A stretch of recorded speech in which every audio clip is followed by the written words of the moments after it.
Suaramu dinanti, Aceh damai, Aceh ku memilih. Menit dimulai saat Bapak menyampaikan visi dan misi. Kami persilahkan. Dalam kesempatan ini, izinkanlah kami menyampaikan visi dan misi kami. Kami ingin mewujudkan Aceh Barat ini maju, mandiri dan sejahtera, berlandaskan hidup Islam. Maju, menggerakkan sektor penanaman modal seperti pengolahan hasil pertanian, pertambangan dan energi perikanan, pendidikan, kesehatan. Mandiri, meningkatkan kebutuhan sendiri dalam bidang perdagangan, industri, kreatif, pariwisata serta budaya. Sejahtera, terpenuhnya seluruh kebutuhan dasar masyarakat Aceh Barat yang berpihak kepada rakyat dalam rangka meningkatkan taraf hidup yang nyaman dan bermartabat.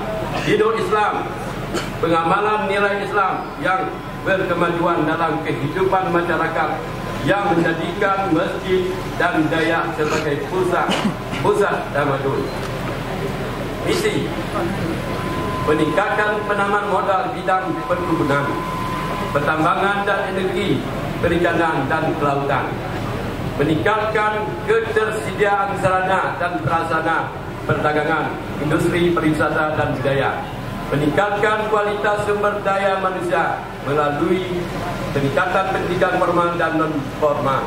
Meningkatkan kualitas kesehatan masyarakat, penanggulangan kemiskinan, mengoptimalkan pertumbuhan sektor pertanian, mengoptimalkan pelaksanaan hidup Islam, mengoptimalkan peran pemuda, perempuan dan kelembagaan adat seni budaya dalam pembangunan daerah, pelestarian lingkungan hidup dan pengurangan dampak risiko bencana. Dalam kesempatan ini, saya mengajak masyarakat menyampaikan janji kami kepada seluruh rakyat Aceh Barat, yaitu inilah pegangan sebagai janji kami. Kemudian sesuai tema pada hari ini, peningkatkan ekonomi pelayanan publik, kami tetap fokus pada 3 sektor yang andalan. Yang pertama di sektor pertanian, yang kedua di sektor perikanan, perkebunan, yang ketiga adalah di sektor perikanan.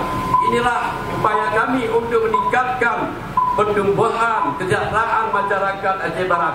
Bila Allah meridhai kami, bila masyarakat mendukung kami menjadi pemimpin 5 tahun yang akan datang. Waktu habis. Terima kasih. Wassalamualaikum.